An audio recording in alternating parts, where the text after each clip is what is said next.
Ladies and gentlemen, it gives me immense pleasure to introduce our local champion for liberty and this year's Master of Ceremonies. The doctor is in the house. Thanks, Jim. I want to tell you about an important moment in my life. 1 year ago today, 5,000 people gave up their time to stand in the rain with fellow patriots out of pure exasperation to tell their government, quite simply, enough is enough, is enough, is enough, is enough. We have had enough. They came out for years of frustration that had built inside them. Year after year, I'm sure you felt it, year after year saying, when will something happen? When will people come together? Last year was that moment. 1 year ago today, I was here, and it was one of the most profound moments in my life.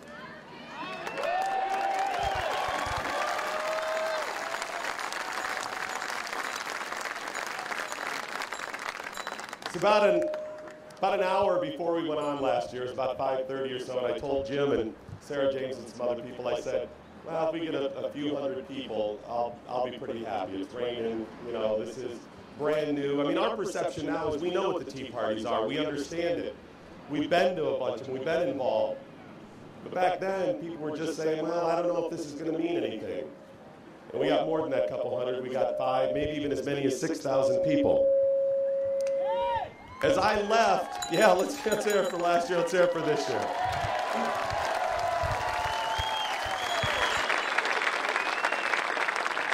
As I left last year, I remember hoping and praying, and I said on the air that I hope the passions and involvement that the people had and felt wouldn't fizzle, and I was really concerned they would. But I can say we're here at another moment in time, 1 year later, and it has not fizzled. It is simply built upon day after day of everybody's involvement.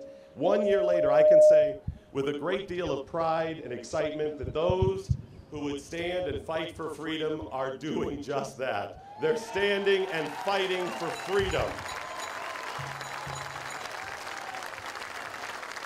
So here we are at another moment in time. And over the last year, we've all had many moments in our lives where we've had realizations, involvements, different moments that mattered to us more. The tactics have changed. At first, the Tea Parties didn't exist. They didn't matter. They ignored them. It was not 5,000 people. It was 5 people here. It was not 30 or 50,000 people in San Antonio with Glenn Beck last year. It was 10,000. It was ignore them, downplay them. The tactics have now changed. Now they can't ignore us. They simply cannot ignore us.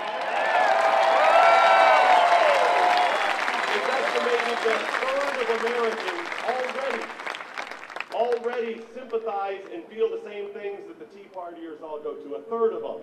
And while they downplay that in the media, well, that's a third. That's 100 million people strong. The tactics have changed now for our new moment in time. The tactics now are discredit the Tea Partiers. And they've tried. You know all the BS that was floated in places like D.C., the lies, the misstatements, trying to discredit the Tea Partiers. It's not going to work. It simply is not going to work. Simply because you're smart and you're informed and you're involved and you're here, and I thank you for that.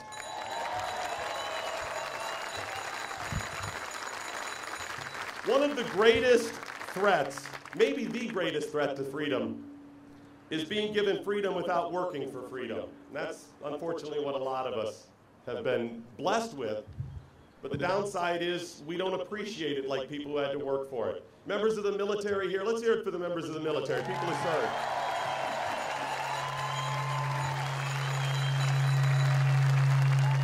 You fought for it.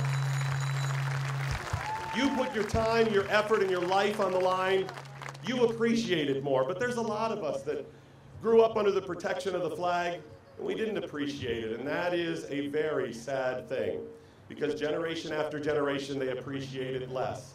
And I think that's one of the reasons we got here. That is probably the greatest threat to freedom. So now that we're at this moment in time, a year later, where people have begun to wake up and started getting involved, hopefully that threat will go away. That threat will diminish, and we can now just look at the true threats that exist, and that is those bastards in Washington.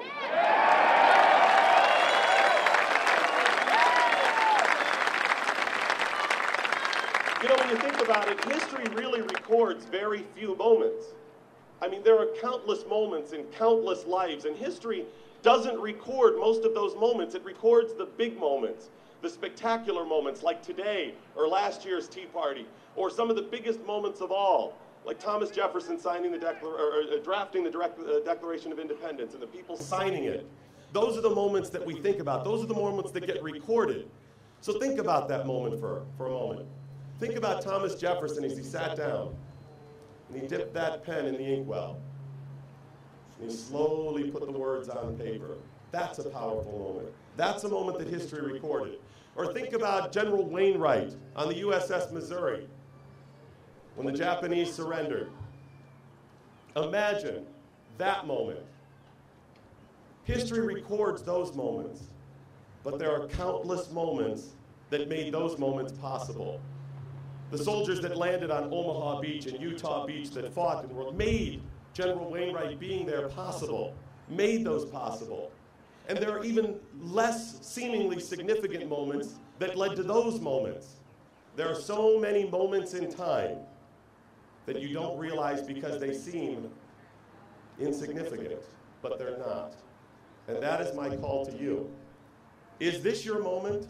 Is this the moment you will put in that will lead to the bigger moment, that will lead to the biggest moment of us taking back America? Is this your time? Is this your moment? Will your moment be tomorrow? Will it be a week from now, a month from now, when you're sitting at home doing research, calling friends, getting involved, making sure other people are involved, registering people to vote? Is this your moment?